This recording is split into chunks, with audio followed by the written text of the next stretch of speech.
जय हिंद दोस्तों, कैसे हैं आप लोग? उम्मीद है आप लोग काफ़ी अच्छे होंगे, स्वस्थ होंगे और अच्छे से अपनी बोर्ड की तैयारी में लगे हुए होंगे।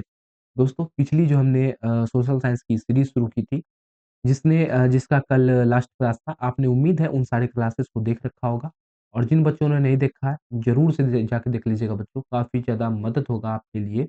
काफ़ी ज़्यादा आपको एग्ज़ाम में सहायता प्रदान करेगा वो सारा का सारा क्वेश्चन, ठीक है? वहीं से आपका घुमा-फिरा के क्वेश्चन आएगा एग्ज़ाम में।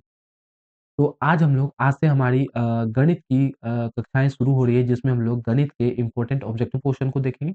कुल मिलाकर के लगभग-लगभग मैं 300 लिख कर के ऐसे ही ले आया हूँ। एग्ज़ैक्ट तो नहीं कह सकूँगा लेकिन 50 से ज़्यादा ही क्वेश्चन कराऊँगा। इम्पोर्टेंट ऑब्जेक्टिव क्वेश्चन करेंगे और देखिए हम लोग चैप्टर वाइज़ करेंगे। ऐसे नहीं कि जहाँ मन तहाँ से शुरू कर दिए, नहीं चैप्टर वाइज़ करेंगे, चैप्टर 1 लेंगे। उसमें जिस टाइप का क्वेश्चन बन सकता है ऑब्जेक्टिव, उन सारे टाइप के क्वेश्चन्स को करेंगे। फिर इसी तरह चैप्टर 2 पे जाएँगे, चैप्टर 3 ऐसे करके हम लोग आगे की कक्षाओं को करेंगे, ठीक है? मैं आपको पहले ही प्लान बता चुका हूँ। और बात करेंगे इसके पीडीएफ की तो हमेशा की तरह आपको हमारे टेलीग्राम चैनल पे पीडीएफ मिल जाएगा, तो वहाँ से जाके आप लोग पीडीएफ डाउनलोड कर सकते हैं। और बात करें इसका पीडीएफ तो डिस्क्रिप्शन में डलवाने का कोई ज़रूरी है नहीं। भैया नहीं इसका पीडीएफ आपको डिस्क्रिप्शन में नहीं मिलेगा, इसके लिए आपको टेलीग्राम चैनल से ही जुड़ना पड़ेगा, ठीक है? इसमें आप लोग लेके करोगे क्या? चलिए जी, चैप्टर 1 से शुरुआत करेंगे हम लोग। आपको पता होगा कि 15 चैप्टर है जिसमें आपका चैप्टर 1 काफ़ी ज़्यादा महत्वपूर्ण है बच्चा। क्यों? क्यों मैं महत्वपूर्ण बोल रहा हूँ? सर जी क्योंकि यहाँ से आपके एग्ज़ाम में जो है यहाँ से आपके एग्ज़ाम में लगभग 10 नंबर का क्वेश्चन आता है। 10 नंबर का तो भैया ऑब्जेक्टिव ही पूछ देता है और सब्जेक्टिव वगैरह मिला लीजिएगा ना तो 15 से 20 नंबर का क्वेश्चन यहाँ से आता है। क्योंकि अब तो डबल आने लगा है, पहले 10 का आता था, तब 10 दूना 20 हो जाएगा, सब चीज़ दुगुना आने लगा। ऑब्जेक्टिव भी 100 को पूछ रहा है, सब्जेक्टिव भी भैया डबल-डबल पूछ रहा है, 30 दिया है, 15 बनाना है। मतलब कि जो है, यहाँ से आपका लगभग मोटा-मोटी बात करें तो 10 से 15 नंबर मिनिमम आपके एग्ज़ाम में पूछा जाएगा। और 10 से 15 नंबर जो है समझिए 10 से 15% हुआ है। 2 दिन, 3 दिन पढ़ेंगे, आपका 10 नंबर एग्ज़ाम में आ जाएगा। इस चैप्टर में उतना भारी है ही कुछ नहीं। पूछा है वास्तविक संख्या, मतलब चैप्टर का नाम है वास्तविक संख्या। अब देखिए, आप लोग जो संख्या सोचते हैं ना, बस इसको हटा दीजिएगा कि रूट में माइनस में नहीं होना चाहिए। इसको हम लोग बोलते हैं काल्पनिक संख्या। मतलब कल्पना कर सकते हैं ऐसा संख्या का, ऐसा संख्या वास्तव में हो नहीं सकता है, इमेजिनरी नंबर बोलते हैं। और रियल नंबर वास्तविक संख्या को बोलते हैं रियल नंबर। रियल नंबर में वो सब संख्या आ जाएगा, जिसको आप लोग सोच सकते हैं सिवाय रूट में माइनस नहीं होना चाहिए। यदि आपसे पूछे कि बताओ भैया ये जो है रूट माइनस का 5 ये वास्तविक संख्या है तो इसको नहीं मारेगा। आप बोल दें कि रूट 5 वास्तविक संख्या है, बिल्कुल है। रूट 10 बिल्कुल है, रूट 25 बिल्कुल है। समझ गए? बाकी जितना संख्या है सब वास्तविक है, खाली रूट में माइनस नहीं होना चाहिए। क्लियर होगा आपको, ठीक है? तो वास्तविक संख्या। अब देखिए वास्तविक संख्या में कुछ संख्या को हम लोग को पढ़ना होता है, उसको हम आपको थोड़ा-थोड़ा बता देते हैं। बाकी हम लोग जब ऑब्जेक्टिव करेंगे तो आपको सारा कुछ क्लियर हो जाएगा। देखिए इसमें हम लोग को सबसे पहले बात करें तो परिमेय, अपरिमेय पढ़ना होता है कि सर जी ये परिमेय क्या होता है? और जो है अपरिमेय संख्या किसको बोलते हैं? अपरिमेय संख्या क्या होता है? देखिए, परिमेय संख्या उसको बोलते हैं जिसको हम लोग बटे में लिख सकते हैं। सीधा समझ जाइए कि जिसमें आपका रूट नहीं लगा हुआ है, वो हो जाएगा आपका परिमेय संख्या और जिसमें आपका रूट लग गया, वो हो जाएगा आपका अपरिमेय संख्या। ठीक है? जिसमें रूट लगा हुआ है, वो हो जाएगा आपका अपरिमेय, जिसमें रूट नहीं लगा हुआ है, वो हो जाएगा आपका परिमेय, पहला चीज़। दूसरा चीज़, अपरिमेय में एक चीज़ और आप समझ लीजिए कि भैया अपवाद में याद रख लीजिएगा, ये जो पाई है, जिसका मान है 3.14 डॉट आगे होते रहता है, इसी को 22/7 भी लगभग-लगभग लिख दिया जाता है। लेकिन एग्ज़ैक्ट मान जो है पाई का 22/7 नहीं होता है। ऐसे करके बढ़ते रह जाता है डॉट करके। इसको हम लोग बटे में नहीं लिख सकते हैं। अब आप ही बताइए कि 3.14 ये बढ़ते जा रहा है, रुक नहीं रहा है। बट्टे लगाएँगे, दशमलव उड़ा के 1 पे कितना ज़ीरो लगाएँगे? नहीं लगा पाएँगे ज़ीरो। इसका मतलब इसको हम लोग बट्टे में नहीं लिख सकते हैं और जिसको हम लोग बट्टे में नहीं लिख पाएँगे, वो आपका अपरिमेय संख्या हो जाएगा, समझिएगा। तो पाई क्या है? एक अपरिमेय संख्या है। साथ ही में जिसमें रूट लगा हुआ मिल गया, मतलब रूट से सामान बाहर नहीं आ रहा है अपना, वो अपरिमेय हो जाएगा। जैसे आपसे पूछ दिया जाए कि बताओ रूट रूट 15 क्या है? 15 को हम लोग रूट से बाहर नहीं निकाल सकते हैं, नहीं निकाल सकते हैं तो ये आपका अपरिमेय हो जाएगा। जैसे आपको बोल दिया जाए या रूट 25 क्या है? देखिए रूट 25 रूट का मतलब उसका वर्गमूल, 25 का वर्गमूल 5 होता है। ये रूट से बाहर आ गया, ये आपका परिमेय हो जाएगा, समझ गए? परिमेय, अपरिमेय क्लियर होना चाहिए।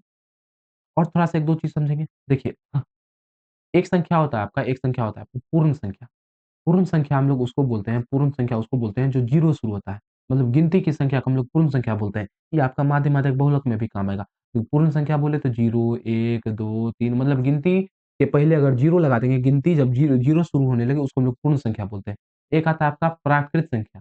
प्राकृत संख्या उसको बोलते हैं जो भैया गिनती की संख्या को हम लोग प्राकृत संख्या बोलते हैं 1, 2, 3, 4 ठीक है? और समझिएगा एक होता है आपका पूर्णांक। पूर्णांक मतलब होता है पूरा अंक।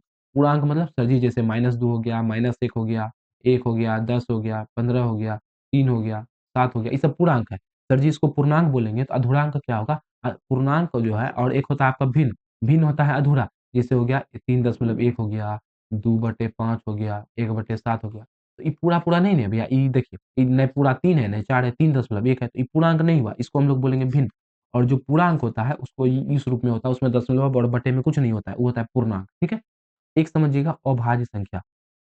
अभाज्य संख्या ऐसा संख्या को बोलते हैं जिसका मात्र 2 गो गुणनखंड होता है, 2 से ज़्यादा गुणनखंड नहीं हो सकता। जैसे बात करें 5, 5 का एक गुणनखंड 1 होगा और एक स्वयं 5 होगा। अब तीसरा इसका कोनो गुणनखंड ही नहीं होगा, इसका मतलब ये अभाज्य संख्या है। मतलब जिसका 2 गो सिर्फ़ 2 गो गुणज हो उसको हम लोग अभाज्य संख्या बोलेंगे।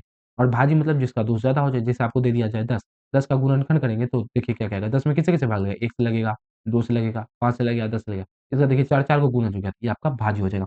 थोड़ा-सा इसको समझ लेंगे, बाकी हम लोग इसके प्रश्नों को देखते हैं, ऑब्जेक्टिव टाइप क्वेश्चन को करेंगे और जितना बेसिक बताने का था वो हमने बता दिया है। चलिए, पहला है कि जब 45 और 60 का मोसो होगा। अब देखिए 45 और 60 का एचसीएफ निकालना है, मोसो निकालना है। अब ये क्वेश्चन इतना आसान है, कहने का बात नहीं है और ये है आपका जिसको हम लोग कर रहे हैं, मैं लिख दूँ ज़रा-सा, इसको हम लोग टाइप टाइप 1 बोलेंगे, मतलब पहला टाइप का प्रश्न है, इस टाइप का एग्ज़ाम में क्वेश्चन आता है, ठीक है? चलिए इसको किया जाए। 45 और 60 का मोसो निकालना है, तो 45 को हम लोग क्या लिख सकते हैं? 45 को लिख सकते हैं 3 गुना 5 तिया 15, चलिए इसको और थोड़ा-सा ऐसे लिख दिया जाए, 3 तिया 9 बचे 45, 45 हो गया। इसी तरह 60 को लिख सकते हैं 3 पचे 15, 15 चौके 60 होता है, तो 4 को 2 गुना 2 लिख दीजिए। अब इसका मोसो, मोसो मतलब दोनों में कॉमन होना चाहिए। आप लोग देख सकते हैं कि सर जी ये 3 5 यहाँ भी है, 3 5 यहाँ भी है, ये दोनों तो कॉमन है। मतलब 3 गुना 5 है, 3 गुना 5 दोनों में कॉमन है। तो एचसीएफ हो जाएगा 3 गुना 5 मतलब 15 इसका एचसीएफ हो जाएगा। ऑप्शन इसका डी हो जाएगा। देखिए, ये टाइप 1 है मतलब पहला टाइप का प्रश्न है। ऐसा क्वेश्चन आपके एग्ज़ाम में आएगा और आएगा तो आपको छोड़ के नहीं आना है। चलिए, मैं डिटेल में थोड़ा-सा और समझा दूँ। आपको बोला किसका-किसका? आपको बोला कि सर जी 15 का और 60 का, 15 का और 60 का एचसीएफ निकाल दो। तो 15 का हम लोग अभाज्य गुणनखंड किए, 15 में क्या-क्या आया? 15 को भैया करके देख लीजिए, नहीं आता है तो 3 से लग जाएगा 5 बार में, तो ये हो जाएगा आपका 15 ही तो था, नहीं सॉरी 45 था, मैं गलत लिख गया। यहाँ पर आपका 45 था। 45 और 60 का मोसो निकालना है, 45 का आप लोग अभाज्य गुणनखंड करेंगे, ठीक है? 45 का 3 से हो जाएगा 15 बार में, फिर 3 से 15 हो जाएगा 5 बार में। 45 को हम लोग लिख सकते हैं 3 या 9 बचे 45 और इसी तरह 60 का भी करेंगे। 60 का करेंगे तो कितना हो जाएगा? 2 से चला जाएगा आपका 30 बार में, 2 से चला जाएगा आपका 15 बार में और 3 से चला जाएगा 5 बार में। इसको हम लोग लिखेंगे 60 को लिखेंगे 2 गुना 4 या 12 पंचे 60 ऐसे लिखेंगे। अब देखिए एचसीएफ में क्या होता है हम लोग कॉमन खोजते हैं। एचसीएफ अगर हम लोग निकाल रहे हैं तो दोनों में जो है वो आपका हो जाएगा। एक 5 है आपका और दूसरा आपका 3 है। 3 गुना 5 है तो 5 से कितना हो जाएगा 15। तो ये आपका एचसीएफ हो गया। तो यही यहाँ पूछा गया था एचसीएफ क्या होगा? तो बच्चा एचसीएफ कितना हो जाएगा? 15 हो जाएगा। ऑप्शन इसका डी हो जाएगा। 2021 में पूछा गया। टाइप हमने पहले ही कहा कि इस टाइप का क्वेश्चन आपके एग्ज़ाम में पूछा जाएगा। अगला है एक अशून्य परिमेय संख्या और अपरिमेय संख्या का गुणनफल। अशून्य मतलब शून्य नहीं होना चाहिए। एक परिमेय संख्या और एक अपरिमेय संख्या का गुणनफल। अब देखिए, परिमेय संख्या कोनो मान लीजिए। सर जी 2 आपका क्या है परिमेय है? बिल्कुल है। अच्छा अपरिमेय मतलब √3 मान लीजिए, ये भी अपरिमेय है। बोल रहा है एक परिमेय, एक अपरिमेय। ये परिमेय ले लिए, अपरिमेय ले लिए, इन दोनों का गुणनफल करेंगे तो 2 √3 आएगा। अब ये भी क्या है? सर जी ये भी तो एक अपरिमेय संख्या ही है। देखो ये अपरिमेय है कि नहीं? रूट लगा हुआ है। तो हमेशा क्या आएगा? ये अपरिमेय संख्या ही आएगा। यूक्लिड विभाजन एल्गोरिथम दो धनात्मक पूर्णांकों के निम्न में से किसे परिकलित करने की तकनीक है? तो सर जी यूक्लिड विभाजन एल्गोरिथम थोड़ा-सा मैं रिवीजन करा देता हूँ। देखिए जी, बात करें यूक्लिड विभाजन एल्गोरिथम की तो बच्चा आपने पढ़ रखा होगा यूक्लिड विभाजन एल्गोरिथम होता है a बराबर b क्यूब प्लस r जहाँ जो है आपका a का मान जहाँ जो है आपका बात करें तो ए का मान जो है ए आपका बड़ा होगा बी से और बी बड़ा होगा आर से, यही तो होता है ना? ये चीज़ें होती है, ठीक है? और जहाँ पे आपका आर 0 के बराबर आता है, वहाँ पर बी का वैल्यू भी एचसीएफ होता है। ये हम आपको पिछली कक्षा में बता चुके हैं। इससे क्या निकलता है भैया? इससे तो आपको पता चल गया कि इससे एचसीएफ निकलता है। ये क्या चीज़ निकालने का तरीका है? सर जी ये एचसीएफ यानी मोसो निकालने का तरीका है, एचसीएफ निकालने का तरीका है, ऑप्शन बी हो जाएगा इसका। अगला देखेंगे, यदि p एक धनात्मक पूर्णांक है, तो धनात्मक सम पूर्णांक का रूप होगा। अब बोल रहा है p एक धनात्मक पूर्णांक है, धनात्मक मतलब 1 हो सकता है, 2 हो सकता है, 3 हो सकता है, 4 हो सकता है, 5 हो सकता है। पूछा क्या? कि धनात्मक सम पूर्णांक होना चाहिए। सम पूर्णांक सम किसको बोलते हैं? सर सम संख्या 2, 4, 6, 8, 10, 12, 14, 16 मतलब जिसमें 2 से भाग लग जाए। अब देखिए एक बात बताइए, सम पूर्णांक पूछा है, तो पहला बोल रहा है 2p अब भैया दू पी मतलब दू से इस सबको गुना कर दीजिए। देखिए तो क्या आ रहा है क्या? 2 गुना 1 2 सर जी बिल्कुल 2 दूना 4 ये भी सम है, 2 तिया 6 ये भी सम है, 2 चौके 8 ये भी सम है, 2 पंचे 10 सर जी इसमें तो सब सम ही आ रहा है। यही उसका उत्तर हो जाएगा कि नहीं हो जाएगा? इसी तरह अगला देखेंगे, यदि Q के लिए प्रत्येक धनात्मक पूर्णांक विषम पूर्णांक अब इसमें क्या पूछ दिया विषम पूर्णांक। अब देखिए इसी तरह Q धनात्मक पूर्णांक है तो 1 2 3 4 5 होबे करेगा। अब बोल रहा है विषम पूर्णांक का रूप। तो देखिए यदि इसको 6Q मतलब 6 से ही सबको गुना करेंगे तो 6 गुना 1 6 हो जाएगा, 6 दूना 12, 6 तिया 18, 6 चौके 24। अभी तो सम आ रहा है, सम में 2 से भाग लगेगा। 6 प्लस 2 ये भी सम आएगा। लेकिन जहाँ प्लस 1 दिख जाए, आप देखिए 6 को 6Q किए तो ये सब आया, इस सब में 1 जोड़ दीजिए, 6 में 1 जोड़ेंगे 7, 12 में 1 जोड़ेंगे 13, 18 में 1 जोड़ेंगे 19 इस सब क्या आ जाएगा? विषम आ जाएगा। तो सी उत्तर हो जाएगा इसका। हम आपको सिर्फ प्रकार देखिए मेरा उद्देश्य ये नहीं है कि मैं आपको ये प्रश्न सिखाऊँ। आपने ये प्रश्न कर रखा होगा।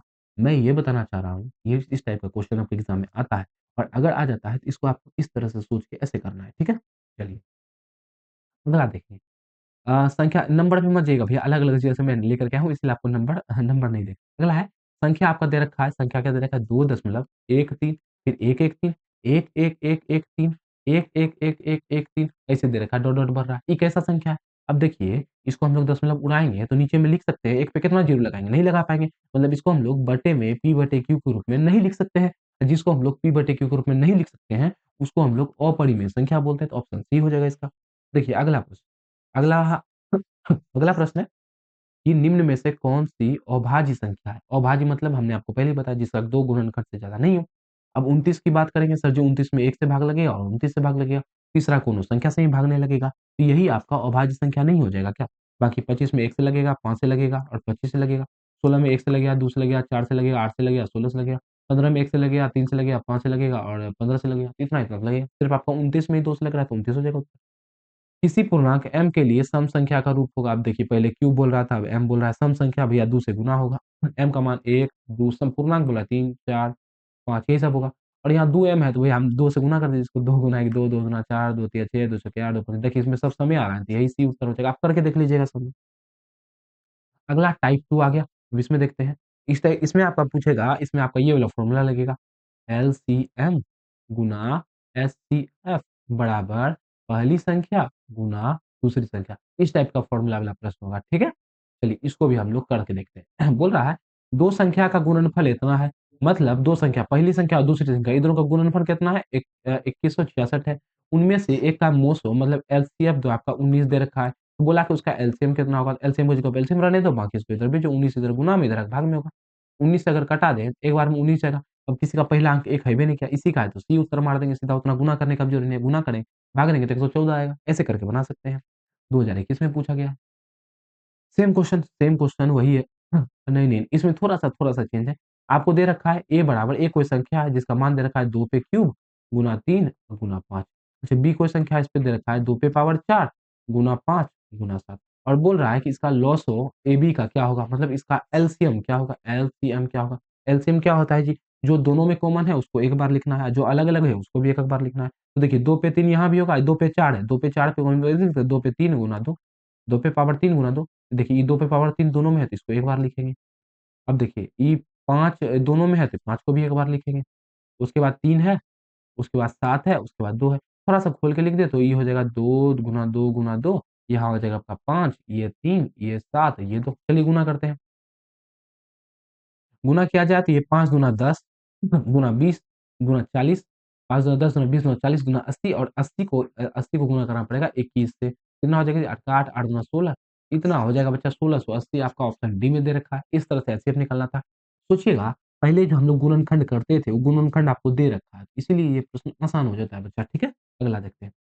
अगला है 144 के अभाज्य गुणनखंड में 2 का घातांक कितना होगा? 144 को अभाज्य गुणनखंड करेंगे तो लो भैया कर देते हैं। 2 से चला जाएगा 72 बार में, 2 से चला जाएगा 36 बार में, 2 से चला जाएगा 18 बार में, 2 से चला जाएगा 9 बार में, 3 से चला जाएगा 3 बार में। अब बोला इस पे 2 पे पावर कितना लगाएँगे? तो देखो 2 पे पावर कितना लगा इसको लिखेंगे 2 दूना 4 दूना 8 दूना 16 या 48 और 48 को 3 बार गुना करेंगे तो हो जाएगा आपका 144 ठीक है? अब बोल रहा है 2 पे पावर कितना लगा? तो 1 2 3 4 इसको लिख सकते हैं 2 पे पावर 4 गुना 3 2 पे पावर 4 हो गया, 2 का घातांक कितना होगा? 4 होगा, ऑप्शन सी हो जाएगा इसका।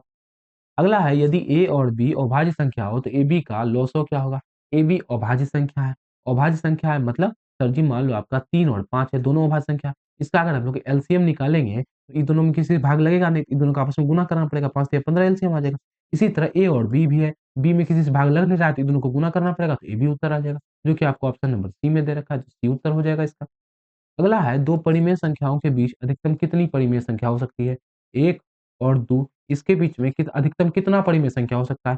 सर जी, इसके बीच में ढेरी बटे वाला संख्या हो सकता है। इसके बीच में ऐसा हो सकता है कि आपका आपका 2 बट्टे का 2 बट्टे का लिख रहा हूँ, 3 बट्टे का 2 आ जाए, उसका 4 बटे का 3 आ जाए, 5 बटे का 4 आ जाए। ये सब परिमेय संख्या ही तो है, लेकिन ये सब जो है 1 और 2 के बीच में आ रहा है। भाग देके देख लो, इसका मान 1.5 आएगा, इसका मान आपका 1.33 आएगा, इसका मान आपका 1.2 लगभग कुछ आएगा। तो सब तो 1 और 2 के बीच में ही है। इसमें अनंत हो सकता है, ऑप्शन डी हो जाएगा इसका, बहुत बार पूछा गया है। अगला है P तथा Q 2 अभाज्य संख्याएँ हैं, तो उनका लॉसव कितना होगा? अब देखिए P, Q अभाज्य संख्या, अब अच्छा इस बार इसका मॉसव पूछ दिया है। मॉसव मतलब एचसीएफ पूछ दिया है। अब आप ही से यदि पूछ दे, बोलो भैया 3 और 5 दोनों अभाज्य संख्या है, इसका मॉसव निकालना है। 3 को हम लोग लिख सकते हैं 3 गुना 1 3 और 5 को हम लोग लिख सकते हैं 5 गुना 1 5 और एचसीएफ तो वही होगा ना जो दोनों में कॉमन होगा, एचसीएफ 1 है तो 1 हो जाएगा। इसी तरह आपको बोला PQ अभाज्य संख्या है। P को हम लोग क्या लिख सकते हैं? P का सिर्फ P और एक ही गुणनखंड होगा। Q का Q और एक ही होगा। इसका यदि एचसीएफ निकालना है तो दोनों में कॉमन, दोनों में 1 कॉमन है, 1 इसका आंसर हो जाएगा। तो इसका उत्तर 1 हो जाएगा। अगला है 2 संख्या A और 18 का लॉसव 36 मॉसव 2 है तो A का मान कितना होगा? अब देखिए, ये प्रश्न आपका वही वाला फ़ॉर्मूला जो हमने बताया था, एलसीएम गुना एचसीएफ बराबर पहली संख्या गुना दूसरी संख्या। अब बोल रहा है एक संख्या है A, दूसरी संख्या है 8, पहली संख्या गुना दूसरी संख्या करते हैं तो A गुना दूसरी संख्या 18। अब फिर लॉसव गुना मॉसव करते हैं, इधर 36 है गुना 2, 18 से 36 2 बार में चला जाएगा, A का मान कितना आ जाएगा? 2 गुना 4 आ जाएगा। तो यही आपसे पूछा था तो A का मान 4 आ गया, ऑप्शन सी हो जाएगा। 5, 15, 20 का लोसो और मोसो का अनुपात होगा, मतलब एलसीएम और एचसीएफ का अनुपात होगा। हमको निकालना क्या है? हमको निकालना है एलसीएम अनुपात एचसीएफ। अच्छा 5, 15, 20 का पहले 5 का देखिए 5 गुना 1 लिख सकते हैं इसको, 15 का लिख सकते हैं 5 तिया 15 और 20 का लिख सकते हैं 5 दूना 10 दूना 20। अच्छा इसका अगर हम लोग एचसीएफ निकालें तो तीनों में सर जी तीनों में 5 है तो 5 हो जाएगा। यदि इसका हम लोग एलसीएम निकालें तो तीनों में जो है उसको तो एक बार लिखेंगे, बाकी सबको एक बार, बाकी बचा 3 गुना 2 कितना हो गया? 5 या 15 30 गुना 60, इसका हो गया एलसीएम हो गया 60। एलसीएम एचसीएफ का अनुपात निकालना है तो एलसीएम आपका 60 है और एचसीएफ आपका 5 निकला है। घटा दीजिए 5 से एक बार में, 5 से 12 बार में, तो 12 अनुपात का 1 इसका उत्तर आ जाएगा। तो ऑप्शन इसका डी हो जाएगा। देखिए, अब तीसरा टाइप का प्रश्न आ जाए। अब इसमें सीधा पूछेगा कौन परिमेय है, कौन अपरिमेय है, यही बताना है आपको। निम्नलिखित में से कौन-सा परिमेय संख्या है? परिमेय मतलब जिसको बट्टे में लिख सकते हैं या जो रूट से बाहर आ जाए। इसमें रूट 5 को हम लोग रूट से बाहर निकाल पाएँगे? नहीं निकाल पाएँगे। नहीं निकाल पाएँगे तो ये आपका अपरिमेय हो जाएगा। आपसे परिमेय पूछा तो ये उत्तर होगा नहीं। अब देखिए, रूट 32, 32 का वर्गमूल नहीं निकाल सकते हैं, ये भी आपका अपरिमेय हो जाएगा। अच्छा 1 शून्य इसका कटा दीजिए, 5 से ही चला जाएगा 10 बार में, ये भी बाहर नहीं निकलेगा। अच्छा ये 1 है, 1 को रूट से निकाल सकते हैं, 1 हो जाएगा। 144 को निकाल सकते हैं, 12 हो जाएगा। 1/12 ऑप्शन ए में दे रखा है, ए उसका उत्तर हो जाएगा। अगला है निम्न में से कौन-सा परिमेय है? परिमेय कौन है मतलब किसको हम लोग फिर वही परिमेय पूछ दिया, बट्टे में लिख सकते हैं मतलब जिसको रूट से बाहर निकाल सकते हैं। अब आप कहिएगा पाई, पाई हमने शुरू में बता दिया था, पाई एक परिमेय संख्या क्योंकि इसका मान 3.147 ऐसे कुछ-कुछ होता है। ये रूट 7 इसको भी बाहर नहीं निकाल सकते हैं। 16/25 16 को निकाल देंगे, 4 25 को निकाल देंगे 5 जी हाँ, बिल्कुल यही हो जाएगा उत्तर इसका सी हो जाएगा। इसी को बट्टे में लिख सकते हैं और रूट 3 को नहीं निकाल सकते हैं, रूट 2 को भी नहीं निकाल सकते हैं, तो ये हो जाएगा जी। ठीक है? अगला देखेंगे, अगला है 8 पे पावर 0 गुना 2 पे पावर 0 का मान कितना होगा? अब आपने पढ़ रखा होगा कि किसी भी संख्या पे पावर 0 आ जाए उसका वैल्यू 1 होता है। 8 पे पावर 0 मान 1, 2 पे पावर 0 मान 1, 1 गुना 1, 1 हो जाएगा। ऑप्शन इसका बी हो जाएगा। रूट 3 कैसी संख्या है? तो सर जी रूट में है तो परिमेय होगी। निम्नलिखित में कौन परिमेय संख्या है? तो फिर परिमेय वाला क्या रूट 3 से रूट 3 कट जाएगा, आपका ऑप्शन सी हो जाएगा। इसको भी बाहर नहीं निकाल सकते हैं, इसको भी नहीं, उसको भी नहीं। इनमें से कौन अपरिमेय नहीं है? फिर पूछा अपरिमेय नहीं है मतलब घुमा के क्या हो गया? घुमा के हो गया कि कौन परिमेय है। अब परिमेय कौन है जी? तो 64 को निकालेंगे 8 हो जाएगा, 81 को निकालेंगे 9 हो जाएगा। यही आपका परिमेय हो जाता है। ऑप्शन इसका ऑप्शन ए हो जाएगा। फिर वही कौन अपरिमेय नहीं है मतलब परिमेय है। तो देख सकते हैं रूट 121 आपका परिमेय है, 11 होता है इसका वर्गमूल। n एक प्राकृत संख्या है तब रूट n क्या होगा? n एक प्राकृत मतलब गिनती की संख्या 1, 2, 3, 4, 5, 6। अब बोला इस पे रूट लगा देंगे तो ये क्या आएगा? रूट लगा देंगे तो क्या आएगा? अब बोल रहा है हमेशा प्राकृत संख्या आएगा। भैया हमेशा प्राकृत कैसे आएगा? रूट 2 तो अपरिमेय संख्या है। अपरिमेय भी आ रहा है तो हमेशा प्राकृत आएगा, एक तो झूठ बोल दिया। हमेशा अपरिमेय आएगा। अब भैया 1 पे रूट लगाएँगे, 1 तो बाहर आ गया, ये तो परिमेय भी हो गया। ये बोल रहा है हमेशा अपरिमेय आएगा, ये भी झूठ बोल दिया। हमेशा परिमेय आएगा। अभी हमने देखा कि रूट 2 अपरिमेय है, ये भी झूठ बोल दिया। तो कभी प्राकृत संख्या भी आ सकता है और कभी परिमेय भी आ सकता है। प्राकृत मतलब 4 को रूट से बाहर निकालेंगे, 2 हो जाएगा, 2 एक प्राकृत है, गिनती में आता है कि नहीं? तो ये प्राकृत संख्या है, तो कभी प्राकृत भी आ सकता है और अपरिमेय भी आ सकता है, तो दोनों हो जाएगा, ऑप्शन इसका डी हो जाएगा। 2 और 2.5 के बीच की अपरिमेय संख्या कौन है? 2 और ढाई के बीच की अपरिमेय संख्या। अच्छा एक बात बताएँ, रूट 9 जो है 3 का मान होता है और यहाँ 11 दे रखा है, तो भैया ये 3 से तो ज़्यादा होगा, तो ये होगा नहीं। अच्छा ये 2.25 है। अब एक बात बताइए 11 का सॉरी मैं बोल रहा हूँ 15 का स्क्वायर होता है 225 होता है कि नहीं होता है? इस पे रूट लगाएँगे तो लगभग 15 आएगा और दशमलव वगैरह लगाएँगे लगभग डेढ़ वगैरह 1 के लगभग में रहेगा। यही बोल रहा है इतना तो ये भी नहीं होगा। अब 12 ही तो उससे भी आगे चला गया। मतलब इसका ऑप्शन सीधा-सीधी बी हो जाएगा, रूट 5 इसका सही उत्तर हो जाएगा। संख्या रेखा पर प्रत्येक बिंदु प्रदर्शित करता है। अब संख्या रेखा पर जो हम लोग बिंदु दर्शाते हैं, संख्या रेखा पर जो बिंदु दर्शाते हैं, वो सर जी क्या होता है? वास्तविक संख्या होता है, प्राकृत संख्या होता है, परिमेय संख्या होता है या अपरिमेय संख्या होता है। तो संख्या रेखा पर जो बच्चा हम लोग बिंदु दर्शाते हैं, वो आपका वास्तविक संख्या होता है। तो देखिए, उसमें जो है रेखा में हम लोग 0, 1, 2 लिखते हैं। इसके बीच में हम लोग 1 बटे मतलब 1.1, 1.2, 1.3 भी लिखते हैं। ये प्राकृत संख्या होगा? नहीं होगा। 1.1, 1.2, 1.3 प्राकृत होगा? नहीं होगा जी। क्यों नहीं होगा? क्योंकि सर जी प्राकृत संख्या तो गिनती होता है और 1.1, 1.2 गिनती में नहीं आता है। ये इसका उत्तर नहीं होगा। ऑप्शन इसका ए हो जाएगा सही उत्तर। ठीक है? चलिए जी, तीसरा टाइप का लास्ट है। तीसरा टाइप में आपका आता है कि बटे में कर दो भैया, इसको 0.7 को बटे में लिखना है। इस टाइप का प्रश्न हम आपको बहुत बार करवा चुके हैं। बटे में कैसे लिखेंगे? तो सर जी 0.7 पे रेकरिंग है, दशमलव उड़ाएँगे तो जितना पे रेकरिंग होता है उतना 9 देते हैं और दशमलव और रेकरिंग के मिला के अंक के बीच में जितना संख्या होता है उतना 0 देते हैं। तो एको संख्या नहीं है तो एको 0 नहीं देंगे और माइनस कर देते हैं जितना पे रेकरिंग नहीं होता। 7 पे था, 0 पे नहीं था, 0 घटा देंगे। 7 में 0 घटाएँगे 7 है, नीचे में 9, 7 बटेगा 9 हो जाएगा। ऑप्शन ए हो जाएगा इसका। निम्न में किसका दशमलव प्रसार शांत होगा? कैसे पता चलता है? नीचे वाला को अभाज्य गुणनखंड करके। नीचे वाला को अभाज्य गुणनखंड में खाली 2 और 5 आ रहा है, उसका दशमलव प्रसार शांत होगा। तीसरा कोनो चीज़ घुस जाएगा, उसका दशमलव प्रसार अशांत हो जाएगा। जैसे बात करें 50 का, 50 को अभाज्य गुणनखंड करेंगे तो कैसा आएगा? 50 में आएगा 2 2 पचे 5 दूना 10 पचे 50 तो इसका अभाज्य गुणनखंड में खाली 2 5 5 आएगा। ये तो इसका तो शांत होगा, पूछा है कौन अशांत है? अब बताइए, इसका नीचे का अभाज्य गुणनखंड करेंगे तो एको गो 2 5 अइबे नहीं करेगा, तो यही आपका अशांत नहीं हो जाएगा कि ऑप्शन बी हो जाएगा। बाकी सबका करके देखिएगा खाली 2 या खाली 5 या 2 5 आएगा और कुछ नहीं आएगा। पूछा किसका दशमलव प्रसार शांत है? इसको देखें। अच्छा जी। शांत है तो सर जी इसका गुणनखंड करेंगे तो ये हो जाएगा 2 दूना 4 दूना 8 तो देखिए इसका नीचे में कितना आ गया? नीचे में आ गया आपका नीचे में आ गया खाली 2 आ गया। तो यही आपका शांत हो जाएगा। ऑप्शन जो है इसका ए बिल्कुल सही उत्तर हो जाएगा। अगर इसका करके देखा तो 6 को लिख सकते हैं 3 दूना 6 और 15 को लिख सकते हैं 3 पचे 15 ये कट गया 2 और 5 इसका भी दशमलव प्रसार जो है बच्चा इसका भी शांत होगा। ठीक है? तो 2 गो सही हो जाएगा। कभी-कभी ऐसा उत्तर प्रश्न आ जाता है 2019 में पूछा गया था। ठीक है? और देखिए 2 गो ऑप्शन इसका सही हो रहा है। ए भी सही हो रहा है, बी भी सही हो रहा है। तो घबराना नहीं, कोनो मार दीजिएगा नंबर मिल जाएगा। अगला है 3.2 पे 7 पे रेखनीय कैसी संख्या है? पूर्णांक है, प्राकृत है, परिमेय है, अपरिमेय है। इसको हम लोग बटे में लिख सकते हैं, बिल्कुल लिख सकते हैं सर जी रेखनीय है रेखनीय हटाएँगे तो जय गो पे रेखनीय है, वय गो 9 देंगे, दशमलव रेखनीय मिला के बीच में एको गो नहीं है तो एको को 0 नहीं देंगे, 3 घटा देंगे। इसको बटे में लिख पाए तो ये परिमेय संख्या हो जाएगा।